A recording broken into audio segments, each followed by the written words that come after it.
Call to order the BZA meeting for Wednesday, July the 27th. If you please rise for the Pledge of Allegiance. I pledge allegiance to the flag of the United States of America and to the republic for which it stands, one nation, under God, indivisible, with liberty and justice for all.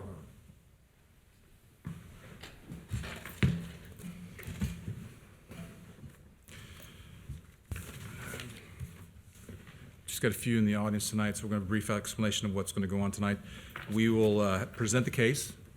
We'll have a public portion, and during the public portion, that will be the opportunity for the applicant to speak to it. Anybody for or against the application can speak at that point. Then we will close that portion. Then we'll have the opportunity, we can call anyone that spoke this evening back up before the board and may ask some questions. And then after that, we will discuss amongst ourselves what the plan is and whether we have a recommendation to approve or deny the appeal. Don't see any issues tonight. I don't want to go through all the other stuff about being volatile in the audience and dismissing people. So this evening we were going to start off with case number. Oh, excuse me. We need to swear in anybody that's going to be speaking this evening. So actually, roll call. Let's go to roll call, please. Mr. Bartow. Here. Ms. Owens. Here. Mr. Shupp. Here. Mr. Wilson. Here. And Mr. Roberto. Present. Now we'll swear in anyone that's going to be speaking before if you plan on speaking today, please stand and raise your right hand. You swear to affirm to tell the truth, the whole truth, nothing but the truth before the Board of Zoning Appeals. Say, I do. Thank you, sir. So we were going to be hearing case number BZA 2022-11. The applicant is representing the property owner and is requesting a variance to our zoning ordinance 7.4.8, which is an open space residential development. The property located at 6942 Daybreak Road and 6948 Daybreak Drive. Actually, both of them are Drive. The applicant is Mr. Steve Cahill with Abercrombie and Associates. Does the staff have a presentation? I do, sir. Thank you, sir. Thank you for introducing the case. Now, there we go. Okay, so located just north of 275 and just east of Thompson Road, approximately beginning of 2013, Magnolia Woods was submitted as an open space development under the name of Trails of Thompson. As I said, just sort of giving an aerial over here, just give you an idea of that part of the township we're in. And then coming in just out of Magnolia Woods Way onto Daybreak Drive on the northernmost section of the subdivision, the cul-de-sac. There's the area we're going to be focusing on tonight. It is in zoned R3, completely surrounded by R3. And then over the sides, some other districts would be R2. There's an R4 down to the southeast there, and then a PDR on the south. And then the two lots primarily that we'll be focusing on tonight would be lot 35 and lot 36, known as 6942 and 6948 Daybreak Drive. Just a few of the Cage's property map, just to give any dimensions that we need. Topography map, you can see, if you can see, sort of flatter on top near the road near Daybreak Drive there, and then sloping a little bit quite rapidly as you move towards the west and towards the back of each one of these lots, respectively. This is an image I took this morning. This is 6942, so this would be lot 35, and this house is almost complete. Very nice looking place by Fisher Homes. This is that same property, but just showing the property line there just to give an idea of the kind of space we're talking about. This would be 6954. This would be lot 37. Same thing. The house is almost complete, if not completed. And then just to give an idea of some of the setbacks we're talking about in this area. And then the dirt in the middle here, that is lot 36, and that's where we'll focus quite a bit on between that and lot 35. Just to give you an idea of just sort of what's there, what's not there. And as I said, those pictures were taken this morning. So the proposed plan, the applicant is requesting a 3.37-foot variance to permit 16.63 feet of separation distance where 20 feet is required. This is, everyone should have, all the members should receive this in the mail. This is the application letter from Abercrombie Associates, Mr. Steve Cahill, who's here. This was the approved site plan for Lot 35. This is approved on January 10th, 2022. And then as well on, I'll jump in there, but this is Lot 36, pardon me. This site plan was approved by staff, by myself, on March 15th, 2022. And then this is Lot 37. This was approved on January 10th, 2022. So just kind of bring that back together. So Lot 35 and 37, both of those site plans were approved in January of this year. And then the middle lot, Lot 36, was approved in March of this year, March 15th of this year. And then this site, plan that we're looking at here, this is the rectified survey showing that the distance in between the one structure as built and then the proposed structure to be built, where we're requesting the variance. The applicable zoning resolution, in this case, it's section 7.4.8, Part E, Subpart 2, and then get down to Part D. The minimum separation distance between the sides of two principal buildings, in this case, single-family residential dwellings, in the proposed development shall be 20 feet. The sort of tricky part about an open space development is there's no minimum side yard requirement. So as it stands, you could build right on the property line, so long as anything you build next to it, the separation distance is 20 feet. And this is what, this is sort of a new thing to myself, to staff, and this is what would cause the problem. This is where the oversight occurred. This is just a copy of the resolution stating what I just had on the screen there. And that portion on the top right is where the 20 feet is highlighted. Go to the variance review criteria. I have that available. It's available under zoning resolution. I think I don't want to beat it to death too much. If anyone wants to list that word for word, I will. But it's available. We've done it, covered every meeting. It's staff's findings that the current use, it is a permitted use in a zoning district in which the property is located, R3, suburban low residential district, open development subdivisions are permitted there. It's staff's opinion that the granting of the requested variance will not be contrary to the public interest. Staff didn't have any recommended conditions for this particular variance request. And really to kind of cover exactly, what happened during the zoning certificate application review process, the zoning administrator, myself, site surveyor, and permit application specialist from Fisher Homes, all three of us failed to identify the distance between the two proposed primary structures was in violation of this section. It's probably, in staff's opinion, it's not an ideal setting to have no side yard setbacks at all, but to have a minimum distance requirement between two structures. In some cases, it can see where it'd be advantageous. In this case, it allowed for a little bit of confusion. I have taken steps to rectify that going forward in the future. But it was an oversight nonetheless. And the grant of this variance, in staff's opinion, would not cause any unnecessary hardship. The party would not be applicable as the proposed use is a permitted use in an R3 low residential district. Based on all that, staff recommends approval of the requested 3.37-foot variance from section 7.4.8 E to D, with the following conditions being none. And that concludes staff's report. Thank you. Any questions for staff? I see none. Is the applicant present? Yes. Would you like to come give a presentation? Give your name and address to the record, please.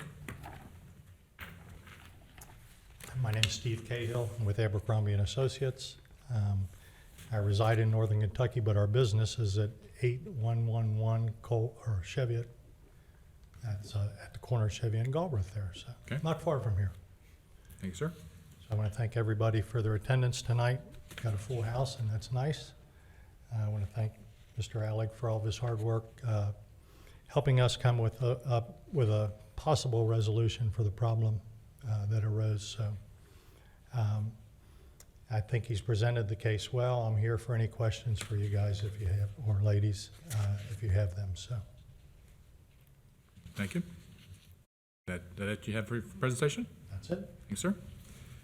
All right, do we have anyone else in the audience to speak for or against this resolution? I see none that has signed up. Do I have a motion to close the public portion? So moved. I'll move to close the public portion. So we've had a motion already, Ms. Owens and Mr. Chupp, you going to second it? I'll second it. All right. Any discussion? Roll call vote, please. Mr. Bartol? Yes. Ms. Owens? Yes. Mr. Shup? Yes. Mr. Wilson? Yes. And Mr. Roberto? Yes. Okay, we'll start with Mr. Wilson. Do you have any questions for the applicant? I do not. Mr. Shupp? No. Ms. Owens? I do not. Mr. Bartle? Yes, I do. Perfect. Go, ask away. Come on up. Now, we are just talking about the separation between 35 and 36, not the other sides of the lots. That is correct. The north wall of 36, the proposed structure to be there, and the south wall of 35, which is right here on the screen. So Okay. on the right there is 35. I think my pointer will go, the zoom will go. So yes, sir. So there must Just have, to expand on that just slightly, we did, with the product that they had on the vacant lot there, of course, the building has already been sold and under contract, so we kind of painted ourselves in a corner. This was truly the only resolution to the problem of moving the house, or if we moved it the other way, we'd run into a problem on the other side. So this whole thing with the 20-foot just became compounded. We found out, this situation did arise on some of the other lots, and we found an easier resolution to those because we had room to move the houses or the plot plans or whatever it was before construction. So luckily for us, this was the only lot that really was affected that we had to appear before this board. So I apologize for that, but that's where we are, and trying to come up with the best solution possible. so it's, the issue arose because of the floor plan that they chose? Well, it's a combination. The floor plan that was on that lot, the two existing buildings on either side, obviously they couldn't be moved. The floor plan had already been a sale, so of course, Grand Communities or Fisher Homes, however you want to call it, that would have been a serious hardship on them because they would have lost the sale. So, yeah. So this seemed to Yeah. be the best solution to the problem, and that's where we're at. So. I was just reading your comment number 5 that said the need for the variance is not the result of the owner's or applicant's actions, but it really is. I mean, you picked a floor plan that was kind of too big for the lot. That's all I'm trying to get at. Yeah. So, and then that's why we're here. So that's really my only comment. Yeah. Anything else? I guess my question, and maybe I'm just naive, couldn't you just move her further back into the lot to give you greater distance between the properties? We tried doing that, and for some reason, I don't have in my notes exactly why, but If I may, I would say on the screen, I've displayed the topographic map that the engineer provides online on cages. I would suspect that it's a part to do with it. But nothing a bulldozer can't fix. That's true, too. There you go. Yes, sir. Which lot is the diagonal pie-shaped lot? That would be lot 35. 35? that's Yep. correct. I mean, Yeah. one side you couldn't, but the other side, you're gonna gain distance if you go further back into the lot. Yeah. So which house is not built yet on which lot? Let's see, let me see if I can pull up. 35 is under construction, 37 is under construction. 36 is the vacant lot. But no, That's, wouldn't you resolve it? So it's Yes. straight Yeah, back. There's no- Correct. Yeah, so So that's the 36 answer. doesn't have the diagonal. if you went very far back, it would result, but you'd be very, Probably not. I mean, if you were at lot 35 or you're lot 30, no, there's lot 35 really the only one to give that option to. Yeah. All right, that answers my question. Yeah. All right, I don't have any further questions. Does anybody want to make a recommendation? I'll make a motion to approve the variance as presented by staff. I'll second it. All right, we have a motion and a second. Discussion? Roll call vote, please. Mr. Bartol? Yes. Ms. Owens? Yes. Mr. Shep? Yes. Mr. Wilson? Yes. And Mr. Roberto? Yes. Okay, next on my agenda, we have unfinished business. I see none. Then we have the approval of the minutes. Can we have a motion to approve the minutes from May the 25th? I'll make a motion to approve the minutes. Okay. And do we have a second? Second. Second. Mr. Wilson got some second.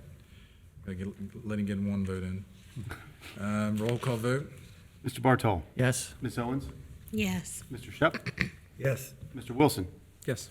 Mr. Roberto? Yes. And we don't have last month's meetings, right? No, sir. I still owe you those, and I'll owe you tonight's as well. Okay, perfect. Next, the next meeting is August 24th. Is there going to be a case? At the moment, we do have an application for that. All right. And then I see administrative matters. You're going to mention the APA course? Just the final call, and I'm glad we have everyone here. Is there anyone? I have Ms. Owens, Mr. Wilson, Mr. Shep. Definite. Mr. Bartol, are you definite? Yeah. Okay. Is there anyone else? I don't know, Ms. Schaefer, if you were here. The APA, American Plan Association Ohio Division, offers a Citizens Planner Training course. If you'd like to learn more, it's all online. It's actually last year's course. They recycled it, COVID stuff. We had the board approved funds for us to fund all the members of BZA and Zoning Commission if they would like. And Mr. Seidel, you as well, if anyone would like to partake in that. You got, okay, perfect. I think you already said no. I just want, that's the final, you won't hear, you'll get an email at some point in the near future with your sign up and registrations. That's the final I have for it. Very good. And then if I may, good. Good. I just want to introduce everyone we have at the moment. This is Stephen Springsteen. He's our development officer for Colerain Township, and he will most likely in the very near future be leading the BZA meetings for our department. Okay. So you get a new face. Thank you. Welcome aboard. All right. I see nothing else on my agenda. So do I have a motion to adjourn?